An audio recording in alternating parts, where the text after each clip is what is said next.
أحد ولا يوثق وثاقه أحد يا أيتها النفس المطمئنة.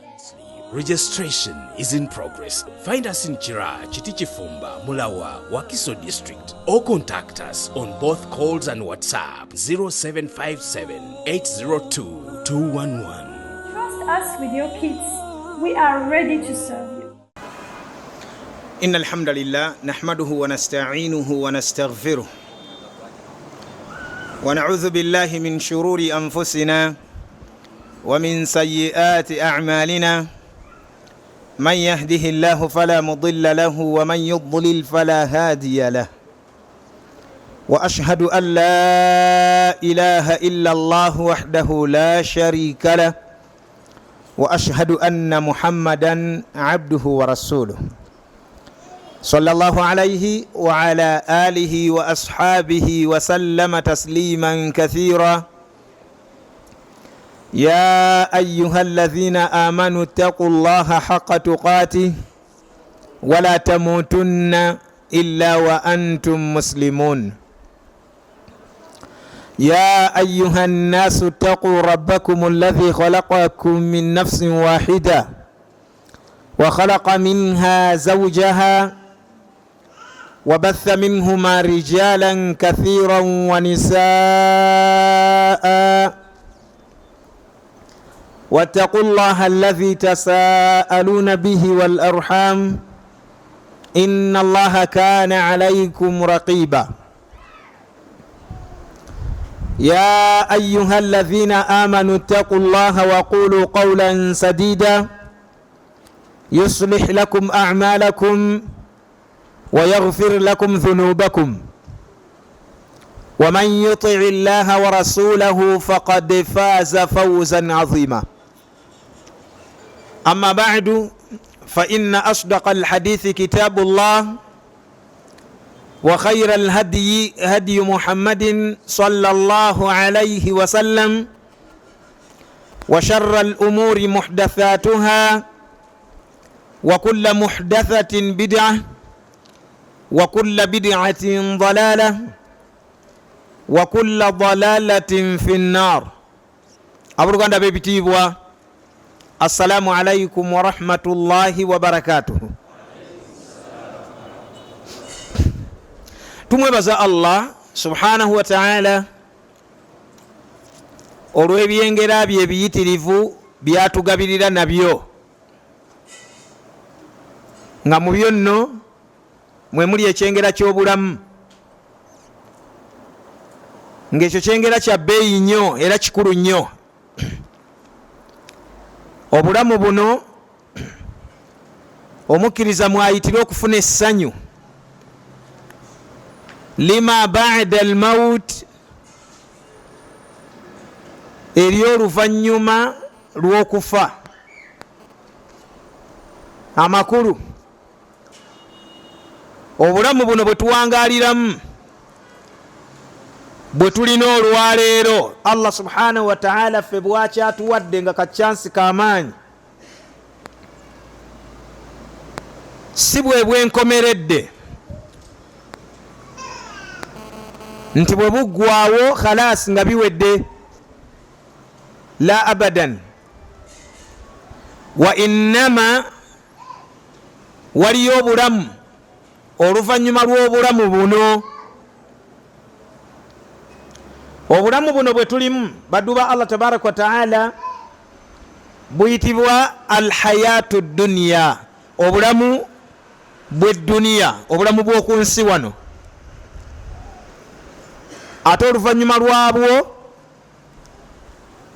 waliwo obulamu obuyitibwa alhayatu albarzakhiya, obulamu obwentaana, in simple terms, amakulu obw'oluvannyuma lw'obulamu bw'oku dduniya wano.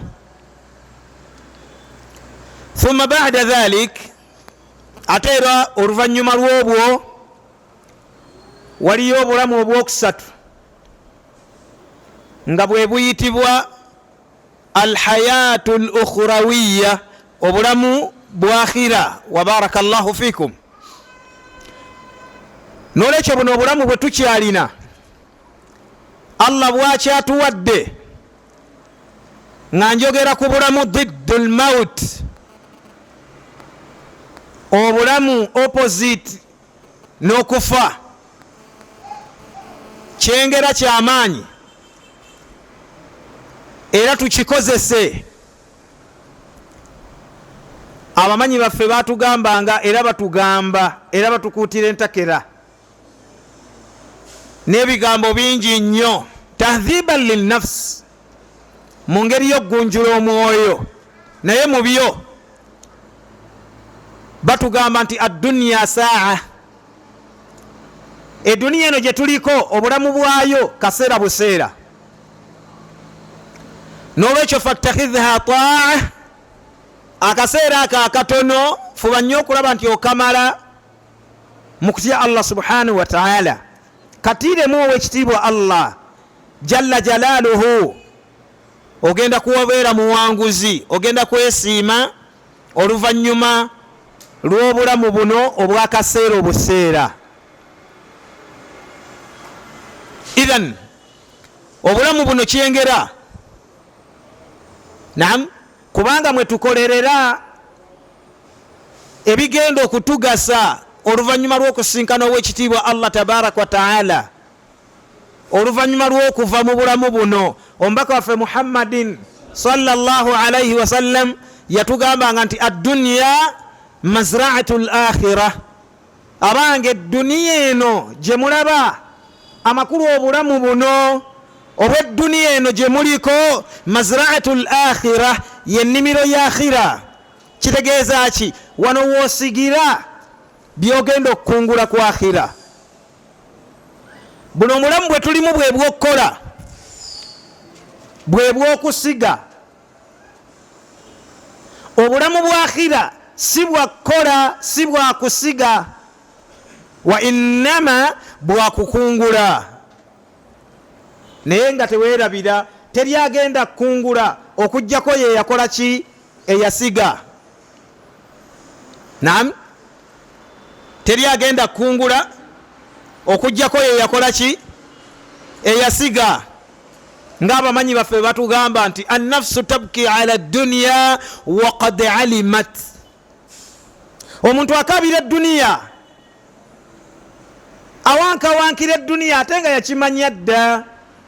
Anna salamata fiha taruku ma fiha, timazima ddala okwesiima n'obuwanguzi wano ku dduniya, kwerekereza matiribona ga dduniya ne gatakuwugula kukujja ku tariq almustaqim au as-sirat almustaqim, ekkuba eggolokofu erya Allah tabaraka wa ta'ala.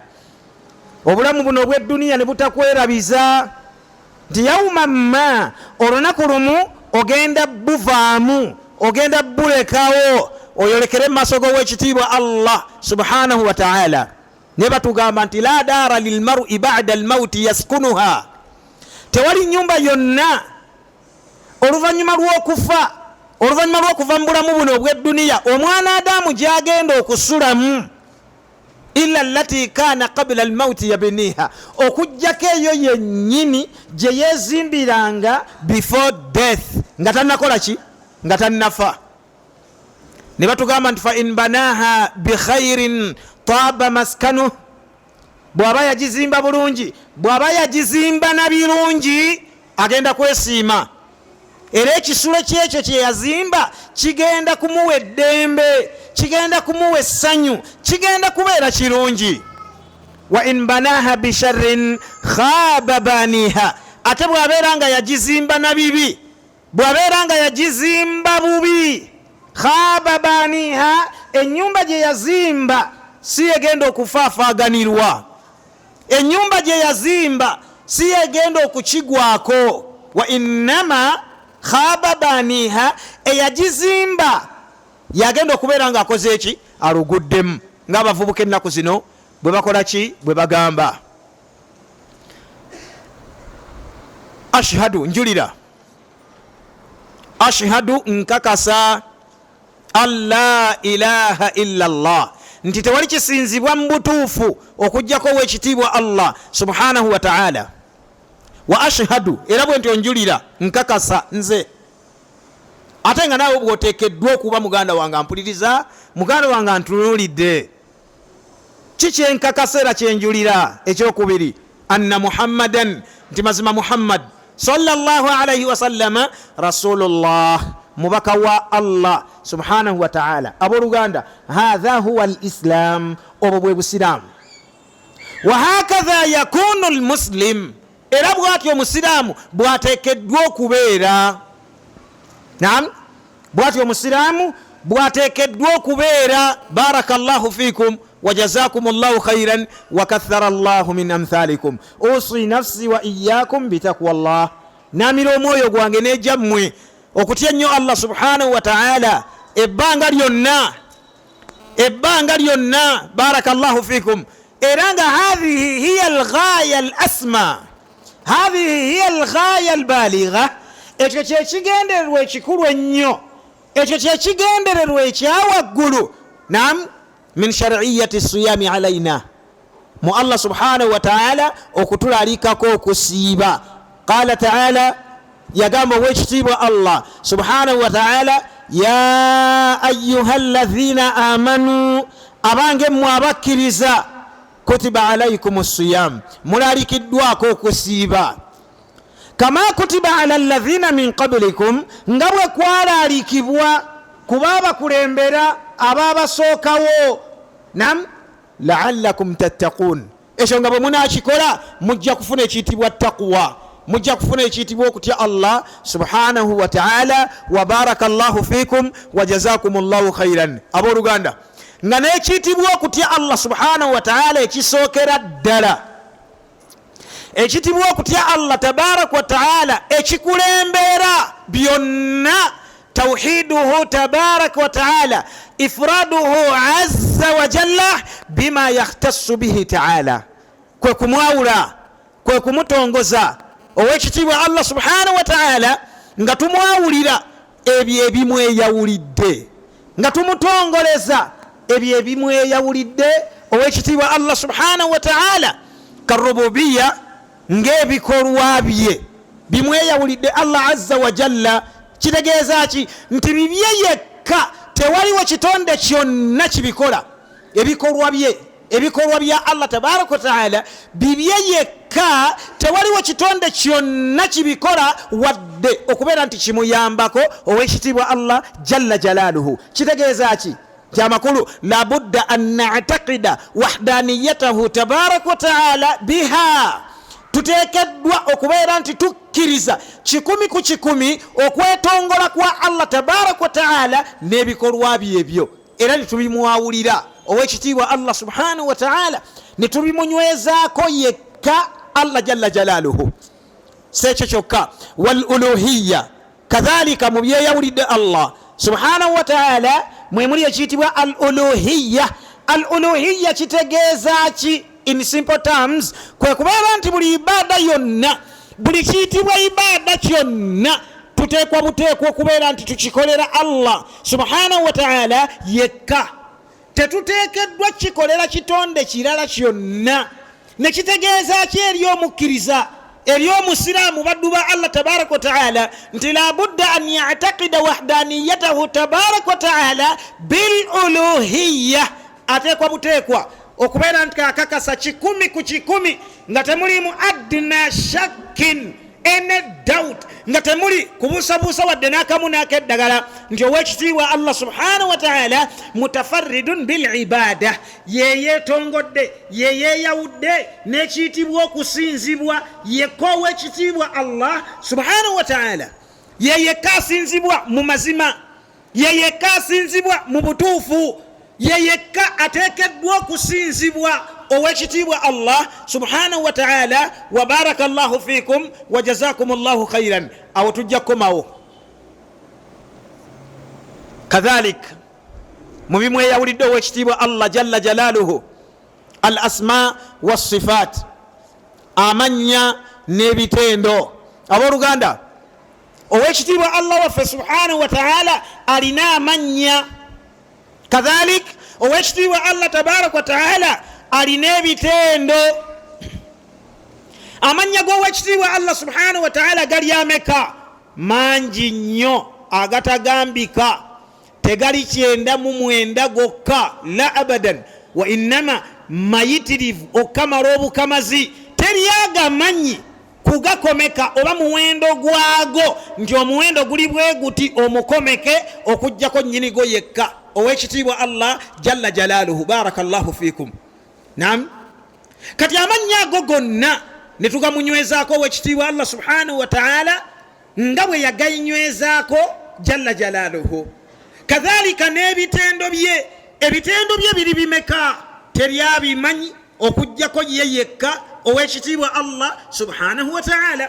Tumanyiko bimu nabbi waffe bye yatubuulira sallallahu alaihi wasallama owekitiibwa Allah tabaraka wa ta'ala bye yatugamba. Naam, naye waliyo ebitendo ebirala bingi nnyo mu bitendo bya Allah subhanahu wa ta'ala nga tetubimanyi.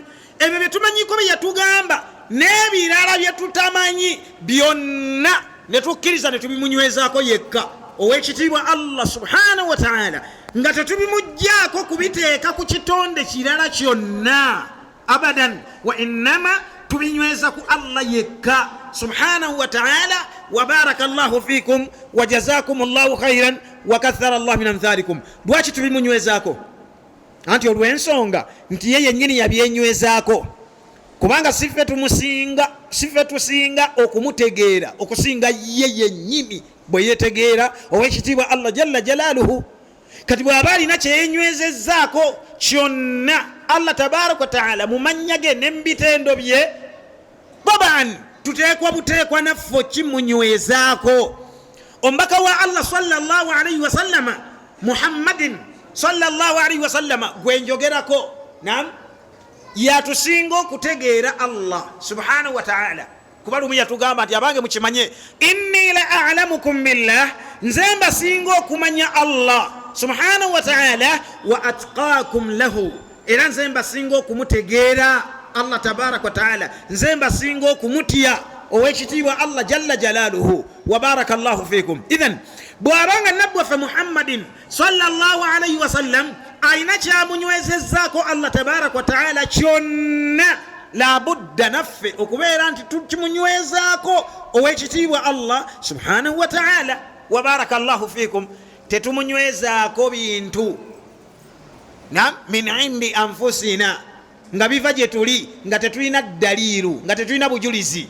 Kyovuddwa olaba nti principle mu aqida, principle mu babu ya asma wa sifat, mu mulyango gw'amannya n'ebitendo egamba etya? Asmaullahi ta'ala wa sifatuhu, amanya ga Allah tabaraka wa ta'ala n'ebitendo bye owekitiibwa Allah subhanahu wa ta'ala tawqifiyya kitegeeza ki? Amakulu tetukkirizibwa kumuyita, tetukkirizibwa kumutenda na kintu kyonna illa bidalil, okujjako nga tulina obujulizi, nga taban obujulizi obwo buvaawa min alkitabi wa sunnah, buva mu kitabo kya Allah subhanahu wa ta'ala ne sunna za mutume Muhammadin sallallahu alayhi wa sallam. Wa barakallahu fikum wa jazakumullahu khairan wa kathara Allah min amthalikum. Nolekyo abooluganda, barakallahu fikum wa jazakumullahu khairan wa kathara Allah min amthalikum. Okutya Allah okusookera ddala, okutya Allah okusookera ddala, ifraduhu ta'ala bima yahtassu bihi, okumutongoza, okumwawula n'ebyo bye yeeyawudde nabyo owekitiibwa Allah subhanahu wa ta'ala. Wa barakallahu fikum wa jazakumullahu khairan. Abooluganda, al ayyamu qad madat, ennaku zigenze, ennaku zigenze, tewali kubuusabuusa. Ma baqiya illa ayyaman basita, ayyamun basita. Naam, tetusigazaayo okumalako lamanzaani okujjako ennaku enki entone nnyo. Allah tabaraka wa ta'ala yagamba ayyaman ma'dudatin, ng'atulagira okusiiba omwezi gwa Ramadhan, nti bannange ennaku zembagamba okusiiba nnaku mbale bubazi. Omuntu yenna azibalira on the tips of his or her fingers, kunweza ngalo just nga ziweddeko. Dalilu ala dhalik, obujulizi obulaga ekyo nti ddala nnaku ntono nnyo, nnaku mbale bubazi. Olunaku lwa jjo abasiraamu batandise okusiiba, ate olunaku lw'enkya abasiraamu bagenda kulya yidi, bagenda kusiibulukuka ng'omwezi guweddeko. Kitegereka? Naam, tokyewuunya okubeera nti nkugamba nti olunaku lw'enkya abasiraamu bagenda mu yidi. Nsigala ndi mutuufu nnyo kubanga ow'ekitiibwa Allah tabaraka wa taala olaba yadda ku kiyama n'agigamba nti lunaku lwankya. Lwaki aluyita olw'enkya? Liqurbi wuqu'ihi, olw'okubeera nti eri kumpi nnyo, eri karibu nnyo nnyo ekigenda ewala. Era y'ensonga lwaki olunaku olwo luyitibwa mu mannya gaalwo as-saa, essaawa, ekiseera, obuseera, nga Allah bwe yagamba nti iqtarabati saatu wanshaqqa alqamar. Iqtarabati saatu, naam, ekiseera kisembedde, kaseera buseera. Summiya bidhalik, olunaku olwo lwatuumibwa ekyo. Lwaki? Liqurbi wuqu'ihi, olw'okubanga okubeerawo kwalwo kuli karibu nnyo bajamaani. Kiriya nolwekyo bwe tugamba nti eyidi yankya, abasiraamu enkya bagenda kusiibulukuka, wallahi tuba tetulimbye n'akamu n'akeddagala. Nolwekyo baddu ba Allah tabaraka wa taala, embeera bw'emala okubeera bwetyo ng'ennaku ziweddeyo, naam, ng'ennaku ziweddeyo, omwezi gugenze, wetwogerera bunaku bwe busigaddeyo. The question is, ekibuuzo kigamba maadha qaddamta linafsika, weekoledde ki gwe muganda wange ampuliriza olwaleero? Naam, weekoledde ki muddu wa Allah tabaraka wa taala sofa? Wa maadha qaddamta lilislami, ate bwe obusiraamu obukoledde ki wetwogerera wano?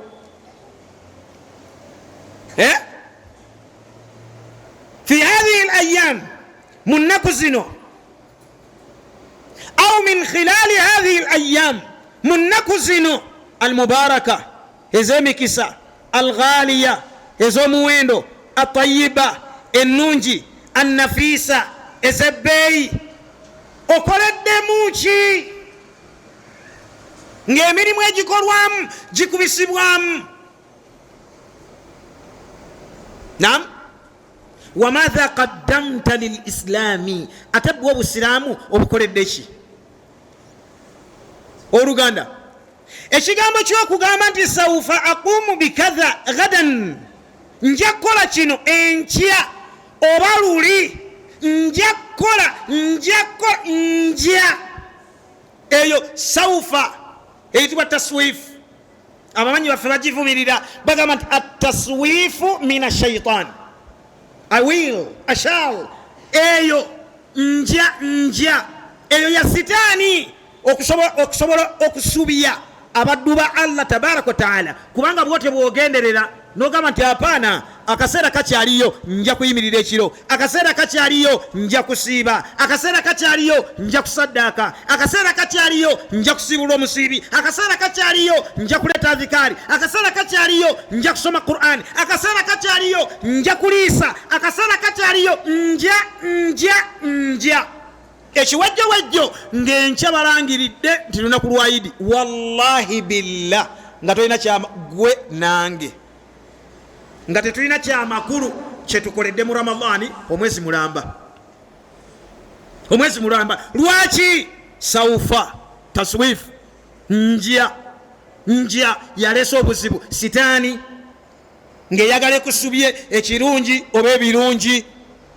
Naam, ekigambo kyonna kye bagamba okukola oba ekikujjidde mu bwongo ng'okikakasa okimanyi nti ibaada kirungi kyakukola mu mwezi ogwa Ramadhan, kikole there and then, tokitwala wala. Nabbi waffe sallallahu alaihi wasallam bwe yali atukuutira ku nsonga eyo yagambanga nti kun fi dunya, beera ku duniya kuno ka annaka gharibun, ng'olinga omugenyi, au abiru sabilin, oba ng'olinga asala ekkubo. Omugenyi bw'aba akyadde wakyadde, kyogamba nti addawo n'asuula ennanga, amanya nti ndi ku bugenyi saawa yonna nzirayo nvaawo. Ate noono abeera akyebuzaabuza olw'okubanga asanze amatiribona ng'obusiraamu ffe butugamba kasaziwera nnaku ezi khalas n'enkumi gimukwasa alime, mutume n'okwera olujja nemmere afumbe kati asharaka n'emirimu obugenyi buweddeko kitegeeza nti obugenyi bwa ka period kaseera kaki kagere katono nnyo au abiru sabilin oba beera ku duniya kuno ng'olinganga omusazi w'ekkubo crossing the road omuntu asala ekkubo baddu ba Allah tabaraka wa taala naddala ekkubo eriri bize kati nga lino eryammwe wano ery'emukono nam kubo liri bize wala shakka bw'aba asala ekkubo lino ne bwaba mukubira essimu ne bwafuna call nga kugamba kyali mu process ey'okusala ekkubo ayinza n'obutamanya ani amukubira eniya ye ng'egamba nti yes ono yankubira naye kammaliriza okusala ekkubo nkwate essimu oba ndaba akola ki ankubira teriiyo mujega teriiyo mwasamu gwe bayinza kubira simu kukuba ngeri eriri bize aba asala bwati n'afuna koolo n'asooka abivaako ebyokusala ate n'asooka akwata essimu naga nti oba ani abadde ankubirako oba ani ankubira najjayo essimu alo obadde ogamba ki ali wakati mukuba asala la wabula asooka neyerekereza ebirala byonna ate yetegereza n'atunula eno ne mukusala era osobola okusanga abalala ng'ateekako ne kakokola tondekawa tomusekereranga oba nolowooza nti byakola tabitegeera la oyo yasinga obutuufu nabbi waffe atugambye sallallahu alaihi wasallama akaseera omuntu kamala nga asala ekkubo katono nnyo bw'oba obeera wano ku duniya batugamba nti wakana ibnu umar eno hadithi ya ibnu umar ibn khattabi radiyallahu anhu wakana ibnu umar yaqul yalinga abdullah ibnu umar ngagamba nti idha asbahta gwe mukkiriza gwe bw'obeera ng'obukeesezza abruptly bw'obeera ng'obukeesezza unexpectedly obadde kubanga omukkiriza ye amanyi nti saawa yonna ayanjula mu maaso ga Allah subhanahu wa ta'ala tosobola kusanga mukkiriza nga yayasamya akamwa ke akafuna ne kuwuzu akatendereza ne ku Allah tabaraka wa ta'ala n'agamba nti sha leka naawe nze nange nfa leka naawe nze nkyalina ebyokukola simala gafaafa ntyo omukkiriza tosobola musanga nga yesiriwaza ila hadha alhaddi okutuuka ku extent yeeyo abadan ebyo bibeera mbali abatafumiriza ku bye boogera abalowooza nti eno eduniya bagenda gibeerako obugenderevu n'obugenderevu oyo nno ng'ayogera ebyo nga ne kitaawe yamuziika oyo nno ng'ayogera ebyo oluusi nakani before a month kwegamba nga kitegeeza kyekyo kwegamba nga wakayita omwezi nga gumu yaziise ewaabwe okiwulira bulungi bangi beyakaziika naye agamba talina gamala gafa tamala gafa bwatyo akyalina byokukola ki ekinjugiriza kikaafu abatali mu kukkiriza Allah abatamiira abakola batya niyo mukkiriza sawa yonna ng'abeera soba n'omusanga ng'ayogera ebyo aba akimanyi nti sawa yonna agenda ibnu umar wagamba ki idha asbahta bw'obeera ng'ofunye chansi n'obukeesa olabiddaawo nga Allah akutadde mbabukeesezza fala tantaziri lmasaa bwabeerawo omulimu ogw'okukola togulinza olw'eggulo akawungeezi nja kukola ekiro nja kukola akawungeezi la there and then kolerawo kubanga eno gy'olaganyisa nti nja kukola enkya nja kukola luli nja kukola akawungeezi si gwe ofugayo you are not guaranteed toyina guarantee toyina assurance okuva ewa Allah tabaraka wa taala nti onaatuukayo eyo gy'olaganyisa nam wa idha amsaita ate obadde tokisuubira ogeza okulaba ng'obuwungezezza nga wooli n'olwekyo bw'obeera ng'obuwungezezza nga wooli fala tantaziri sabaha tolindanga amakya okukola omulimu gwonna ogwetaagisa okuyingiza ejjana okugukola gukolerewo there and then gukole ekiro ekyo muntegera baddu ba Allah waliwo ebigambo ebirala byeyongerako naye tukyamyeyoko katono nnyo barakallahu fikum wa jazakumullahu khairan wa kathara Allah min amthalikum idhan al ayyamu qad madat ayyuha al ikhwa ennaku zigenze abooluganda wala shakka fi dhalik wala yashukku fi dhalika aqilun. Ayina amagezi tayinza kibuusabusaamu ekyo. Ennaku zigenze naye maatha qaddamta linafsika, weekoledde ki muddu wa Allah tabaraka wa taala mpuliriza. Wa maatha qaddamta lilislami, ate bwe obusiraamu obukoledde ki muddu wa Allah subhanahu wa taala. Abooluganda, nga bwe tweteekateeka okwongeramu amaanyi n'okugenda ne maaso n'okukola emirimu, barakallahu fikum, n'okugenda mu maaso n'omulimu omukulu ate mu kasizoni kano ogw'okusiiba Allah subhanahu wa ta'ala gwe yatulagira. Nam ekibuuzo kigamba ow'ekitiibwa Allah subhanahu wa ta'ala baani be yalagira okusiiba?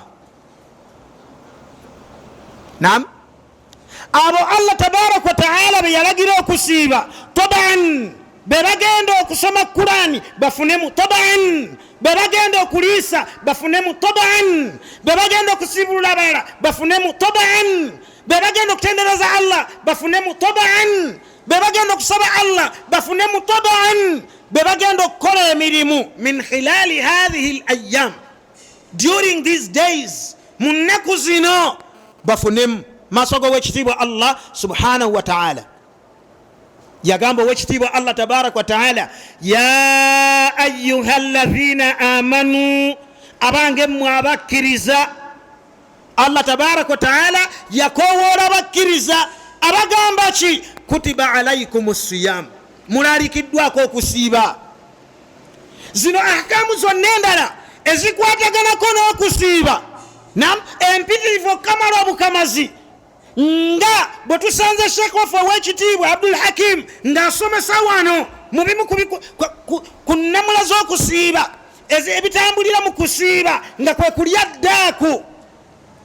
Ebyo bikulu nnyo era baseeka bangi babisomesa, era ab'okubiganyirwamu nga bisomeseddwa bebaki? Bebakkiriza. Barakallahu fikum. Feka tutambuliraawo.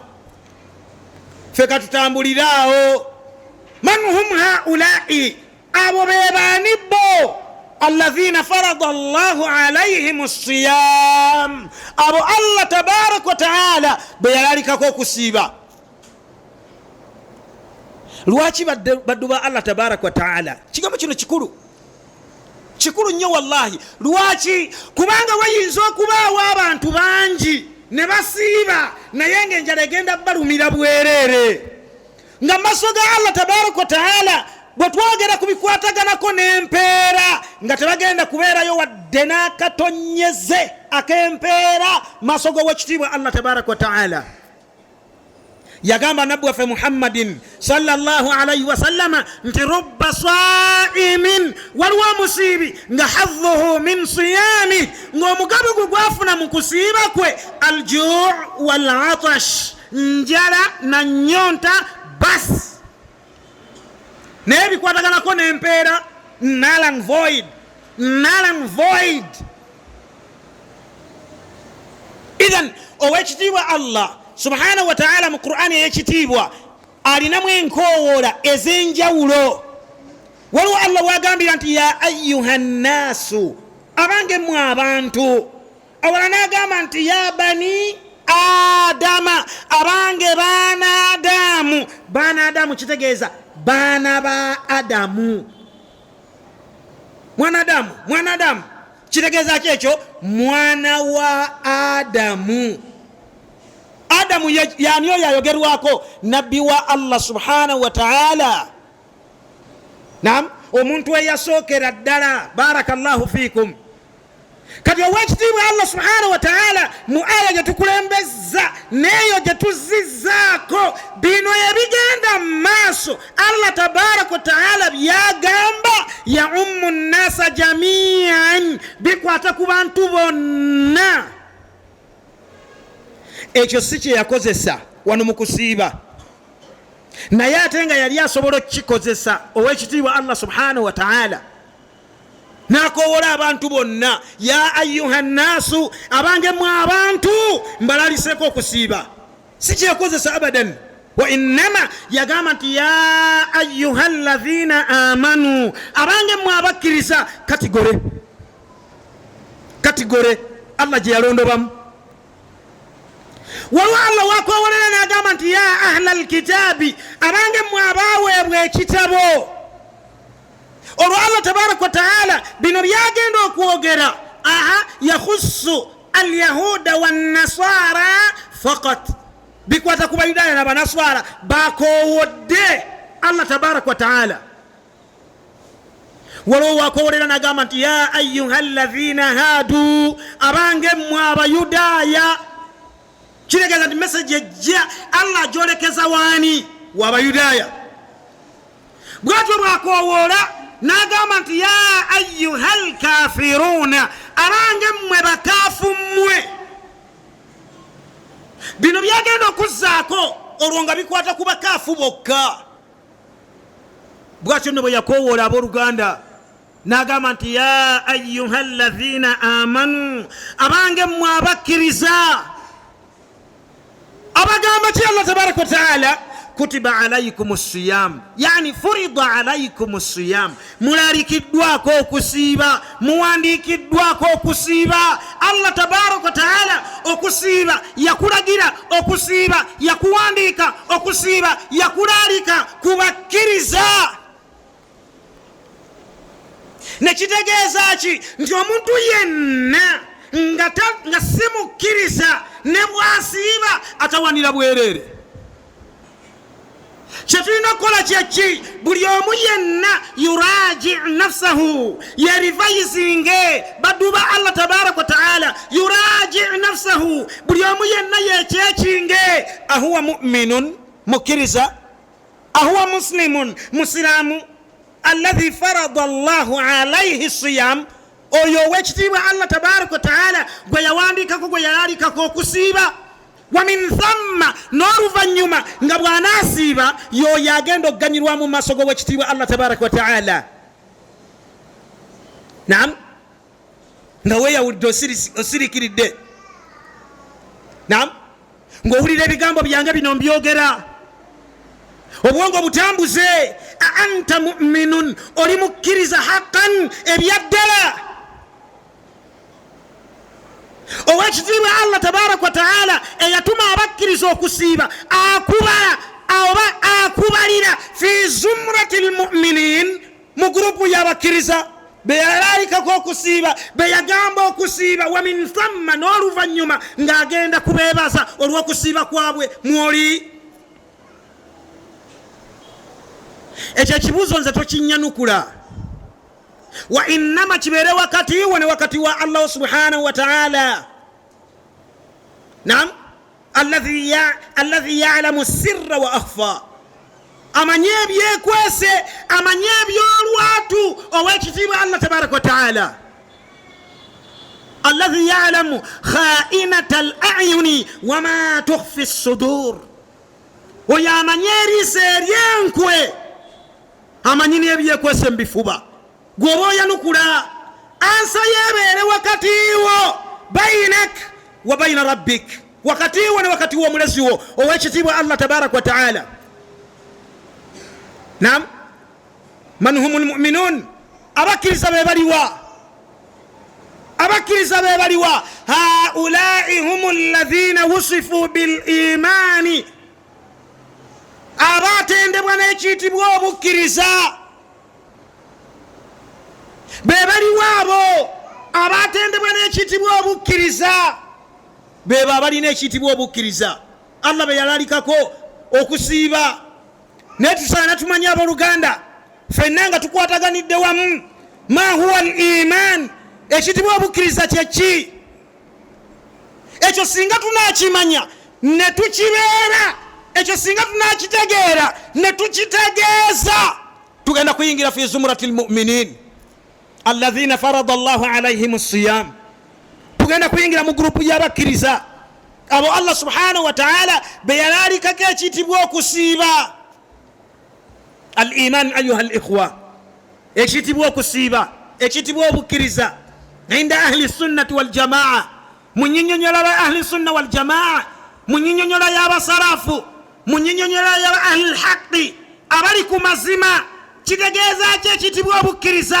Kikolebwa ennyingo ssatu: qawlun bil lisan, ebigambo bino bye twatula ne tuyisa ku nnimi zaffe ne tugamba tutya ashhadu, njulira, ashhadu, nkakasa, alla ilaha illa Allah, nti tewali kisinzibwa mu butuufu okujjako ow'ekitiibwa Allah subhanahu wa ta'ala. Wa ashhadu, era bwetyo njulira nkakasa, anna muhammadan, nti mazima Muhammad sallallahu alayhi wa sallama rasulullah, mubaka wa Allah tabaraka wa ta'ala. Eyo nyingi esooka qawlun bil lisan. Abamanyi abalala bajja kireetera in other words, mu bigambo ebirala, mu njatula endala egamba etya annutuqu bil lisani, okwatula n'olulimi lwo, n'olulimi lwo, okwatula n'olulimi lwo, n'oyatula ebigambo ebyo ebyekitiibwa, nam ate nga byoyatula obitegeera, nga byoyatula obitegeera, sikumala gatula, sikumala gayogera ashhadu an la ilaha illa Allah wa ashhadu anna muhammadan rasulullah ng'oli musamize, ashhadu an la ilaha illa Allah wa ashhadu anna muhammadan rasulullah ng'omwami omulise nagisi mwakwagala ennyo, ashhadu an la ilaha illa Allah wa anna muhammadan rasulullah nga mu mane pass mulimu obwoya bwa namunungu mu busika baguzi bikisa, ashhadu an la ilaha illa Allah wa anna muhammadan rasulullah nga waggulu w'omwango waliwo obutanga, ng'ogenda ku ntaana n'osamirira n'obasaba emirembe, okuggulirwawo, okutaasibwa n'ebifaanaganako bwe bityo. Ashhadu an la ilaha illa Allah wa anna muhammadan rasulullah ng'oli mukommonsi wa mmindi zino ez'emitwe emingi ez'eddogo, oli musamize. Ashhadu an la ilaha illa Allah wa anna muhammadan rasulullah enkoloddoli ya irisi ng'ekuli ku mukono. Naam, la abadan, la abadan, hadha la yakunu musliman, oyo tabeera musiraamu. Hadha la yakunu mu'minan, oyo tabeera mukkiriza. Enyinga eyokubiri ekola ekiyitibwa obukkiriza wa i'tiqadun bil janan, n'ogoberezaako kakasa mu mutima gwo 100 ku 100 amakulu g'ebyo byoyatudde. Tosobola kakasa kintu okujjako ng'okitegeera, okujjako ng'okitegeera. Bameka abategeera amakulu ga la ilaha illa Allah haqqan, aganna maddala, agayimirizaawo ekigambo la ilaha illa Allah, so sa amakulu ate agakimenyawo. Waliwo abamu nga bavunula ekigambo la ilaha illa Allah, naye nga ate enzivunula eyo oba amakulu ago ge bakiteekamu nga gakimenyerawo ddala, ng'okugamba otya tewali kisinzibwa okujjako Allah. Aga amakulu completed gamenyerawo ddala tawhid, gamenyerawo ddala ekigambo la ilaha illa Allah. Naam, si kye tuliko baddu ba Allah tabaraka wa ta'ala, naye kale omukisa guyinza okukwata oli nga takiwuliranga nako. Tukyogerako bwogezi, amakulu ga la ilaha illa Allah gegaliwa la ma'buda bihaqqin illa Allah, tewali kisinzibwa mu butuufu okujjako ow'ekitiibwa Allah tabaraka wa ta'ala. Kumenyawo byonna ebisinzibwa ebitali Allah subhanahu wa ta'ala, na kunywezaawo ow'ekitiibwa Allah tabaraka wa ta'ala nti yeyekka ateekeddwa okusinzibwa, yeyekka alina okusinzibwa, yeyekka asinzibwa mu mazima. Ebirala byonna ebisinzibwa ebitali ye bisinzibwa mu bukyamu. Kakati wamma ggwe wenna ali wano, ekigambo ekyo okyogera ng'okitegeera amakulu gaakyo era ng'ogategeeza. Ekigambo ekyo okyogera ng'okikakasa amakulu gaakyo 100 ku 100 nga temuli kubuusabuusa kwonna. Ddala kituufu wansi w'ekitanda teriyo bubbo, ddala kituufu tokkirira mu kyalo ng'ogenze kulima kubijja naye ng'olimba, togenze kulima kubijja. Wa innama mugenze kusamira na kusaba bafu abo. Wamekye ekigambo okyogera ddala mu butuufu nga tolina irizi, tolina ddagala nga bakusandagga ne bakuteekamu eddagala lya protection. Naam, gwe wennyini tolina ssabo mu bika byonna ebyamasabo. oba essabo ery'essubi n'akadongo, oba essabo ery'ettagula ne kalina, oba essabo ery'ekikapu nga kyotambula nakyo, oba essabo erya briefcase, oba essabo ery'omu munnakani mu pocket, muki jaib mu nsawo tolirina.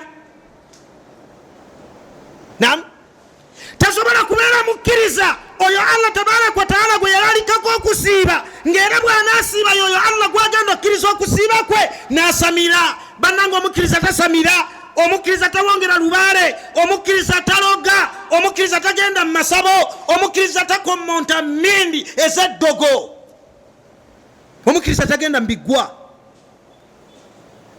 omukkiriza teyeeganga, tebamuganga.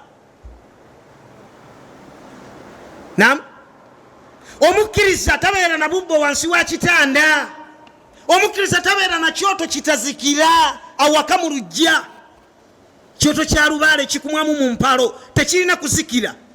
Omukkiriza tabeera na mbuzi ya lubaale, mbuzi y'abajjajja, eyo tesalibwa abadan abadan. Emyaka n'ebisibo gigiyiteko yonna esokomoka efeemu obusomyo, ebeerenga tekyalinayo na wadde akasavu, nga bw'ogibako ejjambiya ku nnyama esobola okubuuka nga olinganga akubya ku jjinja. Omukkiriza tabeera n'ebyo. Muntegera baddu ba Allah? Naam, omukkiriza tabeera na bubugobugo, omukkiriza tayabya nnyimbe ez'ekishiriku, ez'ekikaafu. Omukkiriza tabeera bwatyo. Omukkiriza takwata ddagala n'aliteeka mu ccupa n'alisimira walisimidde. Mwe abakyala bampuliriza, omukkiriza tateeka sweetheart we gwe yalonda mu bangi n'amusonseka mu ccupa obujoozi. Ndi omusajja ow'ekitiibwa n'ogenda omusonseka mu ccupa ate n'omusonseka mu kacutex ate n'otasaanikirako. Oli mugumu nnyo ogamba nti oba agenda gyagenda agende, mulina wano ali awo. Omukkiriza taloga baana ba mujja we, omuganda gwayita mujja we, ffe gwe tugaa nti muganda we. Abadan, omukkiriza taloga bbaawe. Omusajja n'omuliisa ennagisi gujjo tasobola kulya. Mazima ddala ng'omusajja yakusiima yakulaba omulundi gwe yasooka okulaba nga tomanyina kumanya nti nno omukuba, nga tomanyina kumanya nti nooba alina interest mu ggwe, wallahi wamucapa. N'agamba nti wallahi nja kalemerako paka kuwulira bubi. Bwe mugamba ennaku zino eyo naye njogera yazze era n'abuuza bakazaalawa, nalyoka atenderezaawo Allah subhanahu wa ta'ala n'adhikariza atatendereza Allahu akbar subhanallah la ilaha illa Allah. Ani amanyi gye bakazaala? Ne bamulagirira okakananga atindiza olugendo agenza akakubya amanda, nako ne kakkiriza ne kanoga amanda, ne bagenda mu bazadde ne balaganyisa, abazadde ne bakkiriza okukamusimba agende yeggwere halalan tayyiban mubarakan fihi. Ne balaganyisa ebbanga, ono n'abeera gy'abadde n'oli n'abeera gy'abadde, wallahi nga buli omu tatereera. Omusanga ali awo ku kitanda asinikira awo obunnyo yekka, mu kisenge temuli wadde n'omu.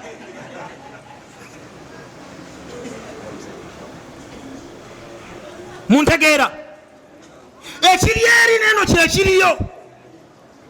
Ono byakola tebikyatereera, ne bwagenda ku mulimu wallahi ne byakola tebikyajja bulungi. Akaana kamumalamu amagezi.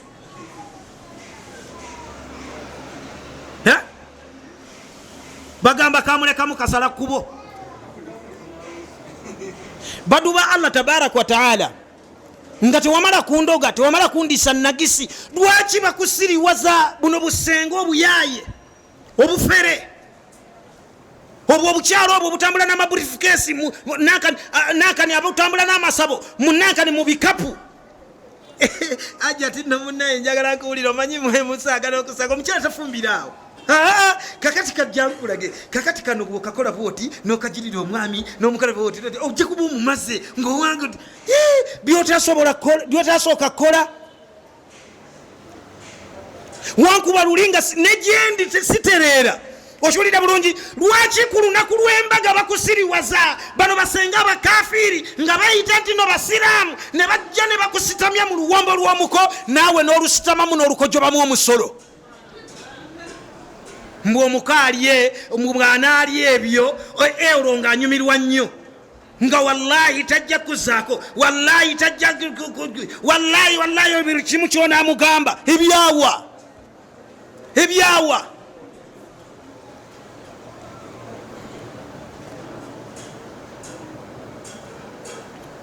badu ba Allah tabaraka wa taala barakallahu fikum wa jazakumullahu khairan. Omukkiriza tagatta ku Allah subhanahu wa taala abakkiriza ow'ekitiibwa Allah tabaraka wa taala be yakowoola okusiiba bwe yali abatenda mwe muwulirize kino njagala mukirabe. Abakkiriza Allah tabaraka wa taala be yakowoola okusiiba bwe yali abatenda ewalala mu Qur'an yagamba nti walladhina hum birabbihim la yushrikun, abo abatagatta ku mulazi waabwe Allah tabaraka wa taala kintu kyonna. Hakadha daidanu almuminin, eyembera y'abakkiriza babeerawo nga bawula Allah subhanahu wa ta'ala, babeerawo nga batigomya shiriki n'okumwewala. Iburahimu alayhi salatu wassalam yatululiranga yalengereranga eri shiriki nga babeera kabwanango tebakwataganangako misinde nam kakogola tondeka nyuma babeera kabwanango buli kiseera kutigomya shiriki. Mumanye embeera ye gye yalingamu. Allah tabaraka wa taala n'atuuka n'okubeera nti atulagira tubeerenga tumujjako ekyokulabirako ekirungi. Qad kanat lakum uswatun hasanatun fi Ibrahima walladhina ma'ahu idh qalu liqawmihim inna buraa'u minkum wa mimma ta'buduna min dunillah. Tunulira omukkiriza bwabeera kukitibwa okugatta kwa Allah subhanahu wa ta'ala. Abamukambwe ennyo, abamwennyamivu nnyo, abatabiteeka mu kusaaga n'akamu n'akeddagala, baawula wakati w'obusiraamu oba obukkiriza n'obushiriku, ate n'abashiriku bennyini. Ennyinga eyokusatu ekola obukkiriza wa amalun bil arkan, n'okukola emirimu gino gye tukola nga tukozesa ebiyungo byaffe. Badu ba Allah tabaraka wa taala alina ebyo ebisatu yoyo omukkiriza. Allah tabaraka wa taala gwe yakowoola okusiiba ya ayyuhalladhina amanu, abange mwe abakkiriza kutiba alaikumus siyam, mulalikiddwako okusiiba. Daba ababitegeera nabbi waffe Muhammadin sallallahu alayhi wa sallama bwe yali atugamba ku bikwataganako n'okusiiba yatugamba ni man sama ramadana. Hadithi tugyetegereze bulungi eno, tutera giyitako lukwakwayo luwunguka okungulu, ate naffe abagisomesa olusitire khalas kiwedde. Nabbi waffe sallallahu alayhi wa sallama yagamba man sama ramadana, omuntu yenna asiba mwezi gwa Ramadhan imanan. Wali okifumitirizaako ekyo? Wali okyetegereza ekyo? Ono tasiiba busiibi bwatyo gafula. Imanan, asiba mwezi gwa Ramadhan nga mukkiriza, asiba mwezi gwa Ramadhan nga bukkiriza bwe bumpushinga okukola ekyo okusiiba nagumikiriza. Nagumikiriza man swama ramadana, omuntu yenna asiba mwezi gwa Ramadhani imanan nga mukkiriza, imanan nga bukkiriza bwe bumutuma okukola ekyo, agusiiba lwa bukkiriza bwakkiriza mu Allah tabaraka wa taala. Si ekyo kyokka, wahtisaban, ng'anoonya empeera mu maaso ga Allah subhanahu wa taala. nganonya kusimisa Allah tabarak wa taala, nonya jana ya Allah tabarak wa taala. Wa hadha ruknun min arkani al-ibada al-thalatha. Eyo badu Allah tabarak wa taala mpaji mumpaji zo kusinza ziri satu. Eyo yokka olwakadde yegambe etya arraja. Omuntu yenna okukola ibada najifuna mu maso ga Allah tabarak wa taala atekeddwa kubeera nga alina ekiyitibwa raja, ng'empaji mu mpaji z'okusinza. Kitegeeza ki? Atekeddwa kubeera nga akola ibada eno nga yarju thawaba Allah, asuubira ayagala empeera za Allah tabarak wa taala, anoonya jana ya Allah tabarak wa taala, teyeesanga bwesanzi nti akoze. Kati nga bwe tuli mu kusiiba ne yeesanga ng'ali mu basiibi, tamanyi na kigendererwa lwaki asiiba. La abadan, la abadan.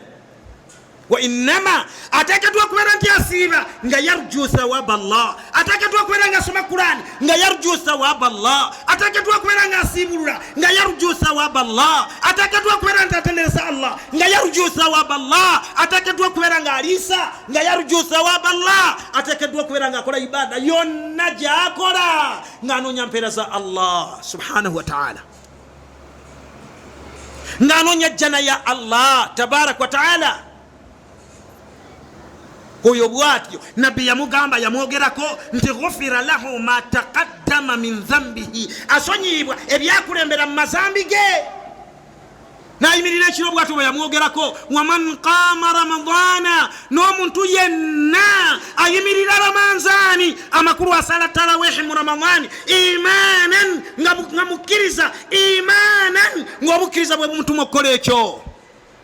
Sekyo kyokka, wahtisaban ng'anoonya mpeera za Allah subhanahu wa ta'ala. Zino nabbi ezimu kuzeyalanga.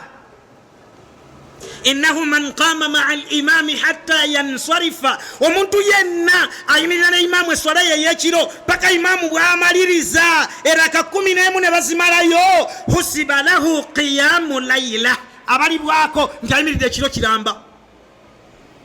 Mu riwaya kutiba lahu qiyamu layla, awandikibwako nti ayimiridde ekiro kiramba. Eryali eryafuluuta eno bamuwandikako newoolabanga oyafuluuta, wallahi ayimiridde ali mu kusaala. Naye ebyabiganyirwamu bwatyo yaliwa, abikola imanan nga mukkiriza, imanan nga bukkiriza bwe bumutuma. Ekyokubiri, wahtisaba, anoonya mpeera za Allah subhanahu wa ta'ala, anoonya mpeera za Allah tabarak wa ta'ala. Olabye nabbi bwagambye nti imanan, ng'ono abikola binaasiiba nga mukkiriza. Lwaki akitaddeko anti asiiba nga mukkiriza, yo yagenda okuganyirwamu mu maaso ga Allah subhanahu wa ta'ala. Asiiba nga si mukkiriza, oyo tagenda kuganyirwamu nga nabbi gwe yayogeddeko sallallahu alayhi wa sallama. N'agamba nti rubba swaimin, waliwo musiibi nga hadduhu min siyami, ng'omugabo gwe gwafuna mu kusiiba kwe alju' wal atash, njala na nyonta, bas teri kirala. Abooluganda, kakwakulizo mu bukwakkulizo bw'okusiiba, kakwakulizo mu bukwakkulizo bwa ibada zonna, bal ke kakwakulizo akasookera ddala mu bukwakkulizo bwa ibada oba mu bukwakkulizo bw'okusiiba, al islam, obusiraamu. Obusiraamu kitegeeza ki? Nga bwe tuli kusiiba, labudda an yakuna saimu muslima, omusiibi ateekeddwa kubeera musiraamu, omusiibi ateekeddwa kubeera musiraamu, ng'omusaaze bw'ateekeddwa okubeera omusiraamu, ng'omukozi wa hijja bw'ateekeddwa okubeera omusiraamu, ng'omusomi wa zikaari bw'ateekeddwa okubeera omusiraamu, alyoke aganyirwemu maaso ga Allah subhanahu wa ta'ala. Kitegeeza nti bw'abeera omukaafu taganyirwamu. Naam, omusiibi yenna wekyekinge olina kubeera musiraamu mu maaso ga Allah tabaraka wa ta'ala, so si maaso g'abantu. Naam, singa obeera musiraamu mu maaso ga Allah nga n'abantu bakulaba nti oli musiraamu, alhamdulillah fa biha wa ni'ma. Naye wallahi kakutande nga mu maaso g'abantu oli musiraamu, nga mu maaso ga Allah oli mukaafu, togenda kuganyirwamu n'akamu n'akeddagala. Allah tabaraka wa ta'ala n'akugerera n'ofiira ku mbeera efaanaganako bwetyo, ogenze mu kyoto obugenderevu n'obugenderevu. ma huwa alislam obusilamu kyeki mu bufunzo bw'ekitalo istislamun lillahi bitawhid okwewerayo ddala ewa Allah tabaraka wa taala nga tumwawula ekitibwa tawhidi twakirabye wal inqiyadu lahu bitaa n'ogoberera amateeka ga Allah ng'oli mugonvu so singa omwagu kuli mu nnyindo walbaraatu min ashiriki wa ahlihi newesamba okugatta ku Allah tabaraka wa taala newesamba obushiriku n'abashiriku bennyini abagatta ku Allah tabaraka wa taala hadha huwa alislam obwe busilamu akirina ekyo huwa almuslim ye musilamu je musilamu Allah gwe yalalikako okusiiba agenda okusiiba aganyirwe mu maaso ga Allah subhanahu wa ta'ala aboluganda it's not too late tebunayita nnyo baddu ba Allah tabaraka wa ta'ala tebunayita nnyo baddu ba Allah tabaraka wa ta'ala kwayo yenna ng'ebigambo byaffe bibadde target gyali musamize mwaruzi w'abalongo mwabi wa nnyimbe mukomonsi wa mmindi ayina ebibbo wansi w'ebitanda ayina yirizi omwana yamuteekamu ensiriba n'ebifaanaganako bwe bityo agenda mu masabo n'ebifaanaganako bwe bityo eyesangibwa yenna ng'ebyo bwe bwadde obuzannyo bwe mwabadde awangaalira obanga alinayo kyagwamu ekifaanaganako bwe kityo mu bisazisaamu obusiraamu bwaffe it's not too late tebunnayita nnyo da eriyo omulezi w'owekitiibwa Allah subhanahu wa ta'ala mwenenyeze owekitiibwa Allah subhanahu wa ta'ala asonyiwa amazambi gonna atakkiriza okwenenya kw'omwana Adamu yenna kasita amwenenyeza nga byaddala قل يا عبادي الذين أسرفوا على أنفسهم لا تقنطوا من رحمة الله إن الله يغفر الذنوب جميعا إنه هو الغفور الرحيم bagamba abaddu bange abakulembeza okusamira bagamba abaddu bange abakulembeza ebibbo bagamba abaddu bange abakulembeza okwabya ennyimbe bagamba abaddu bange abakulembeza okuloga bagamba abaddu bange abakulembeza okugenda mu masabo oba okugazimba oba okubeera nti bebagalina bennyini bagamba abaddu bange abakulembeza okwedibaga mu ngeri yonna la taqnatu min rahmatillah temuggwamu ssuubi temuggwamu ssuubi eri okusonyiwa kwa Allah eri tawba lwaki inna allaha yaghfiru dhunuba jami'an Allah asonyiwa amazambi gonna ne bubeera bushiriku kasita omuddu abeera nga ddala siriyasire akitegedde n'agamba nti wallahi kale singa ŋŋendeddaawo nandigenze mu kyoto obugenderevu obusiraamu bwange Allah yabusazaamu dda tubtu ilaika ya rabbi nenenyeza gy'oli mukama wange nsonyiwa siriddira kasita obukwakkulizo bunoga obw'okwenenya Allah tabaraka wa taala asonyiwa amazambi gonna innahu huwa alghafuru rahim mazima ye musonyiyi nnyo oba ye musonyiye nnyo ye musaasize nnyo wekitiibwa Allah tabaraka wa taala nabbi waffe oleyo komentingako yagamba inna allaha yaqubalu taubata alabdi Allah akkiriza okwenenya kw'omwana Adamu kwonna ma lam yugharghir ebbanga lyamala nga tannaboloowa omwoyo tegunnatuuka mu ddookooli nga kachansi okalina akhil karim nga akakiso okyakalina okyali mulamu wakati mu bannaffe abayitirivu abagenze ng'omukisa tebakyagulina wenenyewa Allah subhanahu wa ta'ala batera ogamba nti hatha shahru tauba guno mwezi gwa kwenenya wa in kana nti n'emyezi emirala gyonna omuddu yenenya naye ate bwe yenenyeza mu Ramadan ate mwana wattu kibeera kiyitirivu nnyo okukamala obukamazi twenenye tuve mu bushiriku twenenye tuve mu gatta ku Allah tabaraka wa taala wallahi billah kusiriwaza kwa sitaani na ttima lyayo obushiriku okugatta ku Allah tabaraka wa taala tebulina kye bukwongerako tebulina kye bukugasa n'akamu n'akeddagala wa innama mbokonjerere mu maaso ga Allah subhanahu wa taala kwejjusa kwereere فلو أن لنا كرة فنكون من المؤمنين kale singa tubaddeyo ne kachansi katono nnyo akadde ku duniya olwo nno nga bagenda dda bali maaso ga Allah nebegomba okudda ku duniya fanakuna minal mu'minin tubeere mbakkiriza ebyobushiriku tubiveeko wallahi nga kachansi tekakyaliwo olina kulongoseza wano muddu wa Allah subhanahu wa ta'ala ebintu byobushiriku tubiveeko tunywerere ku tawhid kyekyatutondesa gwe mulamu ogwo atuletesa ku duniya baddu ba Allah tabaraka wa ta'ala omulamu ogwo tugunyweze omulamu ogwo tugutambulireko paka kuwulira bubi paka lasti lwe tugenda okugobolola Allah tutwale mu maaso ge wa nahnu muwahidun nga tuli baawula Allah tabaraka wa ta'ala nga tetuli bashiriku anagenda mu maaso ga Allah yenna nga mushiriku oyo agenda mu kyoto nga nabbi we yagamba nti waman laqiyahu omuntu yenna namusinkana Allah tabaraka wa ta'ala nga yushiriku bihi shay'an nga mugattako ekintu kyonna anything nga mugattako ekintu kyonna dakhala nara tewali kubuusabuusa agenda kuyingira muliro obugenderevu n'obugenderevu